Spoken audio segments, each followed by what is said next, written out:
You know that person who stays completely calm during the Super Bowl? While everyone around them is losing their minds over a third down conversion, they're just sitting there, maybe checking their phone, wondering when they can politely leave. Maybe that person is you. While 56 million Americans watched the Super Bowl last year, there is this massive group of people who genuinely could not care less. And here is what is interesting. Their brains might actually be protecting them from something the rest of us are willingly signing up for. Here is the thing nobody wants to admit. Sports fandom in America isn't just entertainment anymore. It is a $80 billion industry built on emotional volatility. And people who don't participate, they've quietly opted out of a system designed to hijack their dopamine. Let me ask you something. When was the last time you saw someone actually happy after their team lost? Not, well, we'll get 'em next time, happy, actually at peace. The answer is never. Because sports fandom operates on what psychologists call intermittent reinforcement, the same mechanism that makes slot machines so addictive. You pull the lever, sometimes you win. Mostly you lose, but that uncertainty keeps you coming back. Every play is a microdose of anticipation. Every game is a dopamine lottery. Studies using fMRI scans show that watching your team activates the same reward centers in the brain as gambling. The uncertainty is the addiction. People who don't obsess over sports, their dopamine systems simply aren't triggered by vicarious competition. And this might actually be genetic. Research from the University of Chicago suggests that variations in dopamine receptor genes can predict how much someone cares about spectator sports. Translation: your complete indifference to March Madness might literally be in your DNA. But there is another layer here. Sports fans experience something researchers call BIRGing, basking in reflected glory. When their team wins, they say, "We won."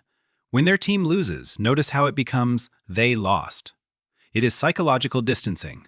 Their self-esteem is literally tied to whether 53 strangers they'll never meet can move a ball better than 53 other strangers. People who don't care about sports, they're more consistent in their self-concept. They don't need external victories they can't control to feel successful. Their sense of self is more stable, and there's something quietly intelligent about that. Here is where it gets interesting. Sports fans often score higher on certain empathy measures. They practice caring deeply about other people's struggles, even if those people are millionaire athletes. But people who don't obsess over sports aren't lacking empathy. They're just allocating it differently. A 2021 study found that people with low sports interest scored significantly higher in openness to experience. They're getting their emotional highs from art, nature, ideas, creative projects. They're seeking the same things everyone seeks: meaning, connection, transcendence. They're just finding it somewhere else, somewhere they can actually participate instead of spectate. Think about it. The average NFL fan spends about 3 hours every Sunday watching other people live their dreams. That is 48 hours over a 16-week season, 2 full days of experiencing someone else's struggle while their own life sits on pause. But here is what people miss. Sports fandom in America is deeply tribal. For thousands of years, being part of a group meant survival. Your tribe protected you from predators, helped you hunt, kept you alive. When someone watches the Cowboys, their brain releases oxytocin, the bonding hormone, the same chemical that makes you love your family. Their brain literally convinces them that these strangers wearing stars on their helmets are part of their clan. People who don't obsess over sports often have what psychologists call lower tribal instincts. Their identity isn't as strongly tied to group belonging. They're more individualistic. A 2019 study found they showed way less us versus them thinking. They don't automatically hate the Patriots just because they're not on their side. They just don't care. And honestly, in a country where sports rivalries can end friendships and actual fights break out over college football, maybe that is not the worst thing.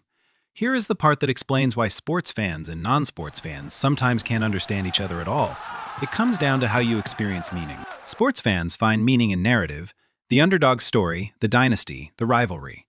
It is compelling because it is real-life drama with genuine stakes. People who don't care about sports think, why would I emotionally invest in an outcome I can't control, performed by people I don't know, in a game that doesn't affect my actual life?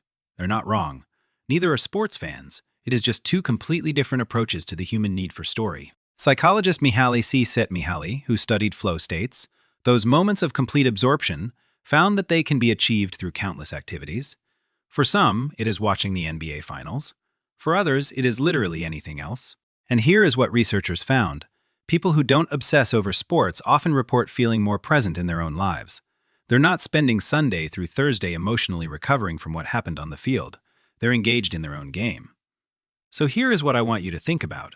What if people who don't obsess over sports aren't missing out? What if they figured out something the 60% of Americans glued to ESPN haven't? That sometimes the best story isn't the one happening on a screen.